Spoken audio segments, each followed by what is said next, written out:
கர்த்தருடைய பரிசுத்தமுள்ள நாமத்திற்கு ஸ்தோத்திரம். இன்றைய நாளின் கர்த்தருடைய வார்த்தையாக ஏசாயா தீர்க்க தரிசன புஸ்தகம் 53வது அதிகாரம் 3வது வசனம். அவர் அசட்டை பண்ணப்பட்டவரும் மனுஷரால் புறக்கணிக்கப்பட்டவரும் துக்கம் நிறைந்தவரும் பாடு அனுபவித்தவருமாயிருந்தார்.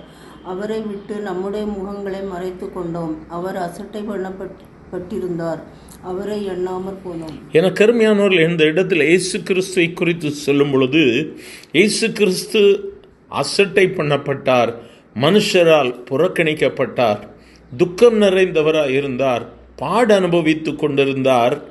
அவரை விட்டு நம்முடைய முகங்களை மறைத்து கொண்டோம். என கருமையானவர்கள், இந்த நாளிலும் அசட்டை பண்ணப்பட்டிருக்கிற அவரை நாம் எண்ணாமல் போயிருக்கிறோமா? புறக்கணித்திருக்கிறோமா?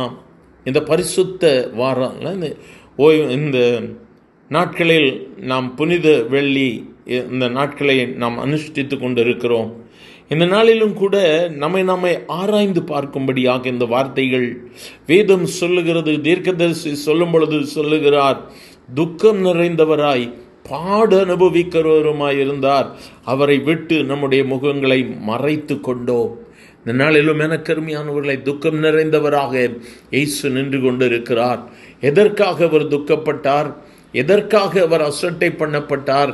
நம்முடைய பாவங்களுக்காக, நம்முடைய மீறுதல்களுக்காக, நம்முடைய அக்கிரமங்களுக்காக அவர் அடிக்கப்பட்டவராய், ஒடுக்கப்பட்டவராய் கண்ணீரோடு கூட நின்று கொண்டிருக்கிறார்.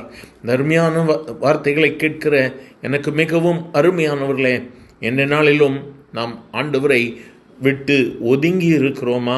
அவரை தள்ளி வைத்திருக்கிறோமா? தேவையான இடத்தில் மட்டும் அவரை அழைத்து கொண்டு புறக்கணித்திருக்கிறோமா? வேதம் சொல்லுகிறது, மனுஷரால் புறக்கணிக்கப்பட்டவர். எனக்கருமையானவர்களை, நாமே ஆராய்ந்து பார்ப்போம். அவர் துக்கம் நிறைந்தவராய் நின்று கொண்டிருக்கிறார். காரணம் என்ன? நான் உனக்காக மரித்தேனே, நீ எனக்காக என்ன செய்தா என்று சொல்லி கேட்கிறேன். என் ஆண்டவராக இயேசு, நான் உனக்காக எவ்வளவு நன்மைகளை செய்திருக்கிறேன், உனக்காக எவ்வளவு மேன்மையான ரட்சிப்பை பெற்றுக் கொடுத்திருக்கிறேன். இந்த பரிசுத்தம் உள்ள இரத்தத்தின் நிமித்தமாய் நீ பெற்றிருக்கிற இந்த மேன்மையான ரட்சிப்பை நீ அசட்டை பண்ணி விட்டாயோ என்று சொல்லி இந்த நாளிலும் அவர் துக்கம் நிறைந்தவராய் நின்று கொண்டிருக்கிறார். எனக்கு அருமையானவர்களே, நாம் அவரை எண்ணாமற் போய்விட்டோமா? நாம் அவரை குறித்து சிந்தியாமல் ஏதோ உலகத்தில் நடக்கிற காரியம் நடக்கட்டும் என்று சொல்லி ஓடிக்கொண்டு இருப்போமானால், அதனால இயேசு உன்னை சந்திக்கும்படியாய் உன்னுடைய அருகில் இருக்கிறார். உன்னுடைய வழி அருகே அவர் உன் நடு மையத்தில் நின்று உன்னை நோக்கி கேட்கிறார், நீ என்னை விட்டு தூரம் சென்று விட்டாயாம், நீ என்னை புறக்கணித்து விட்டாயாம். ஒருவேளை நம் ஆண்டவரை விட்டு தூரம் போயிருப்போமானால் நாமே ஆண்டவருடைய சமூகத்தில் ஒப்பு கொடுக்கலாமா? எங்கள் அன்பின் ஆண்டவரை, ஆசீர்வதிக்கப்பட்ட இந்த காலை வேளைக்காக நன்றி அப்பா.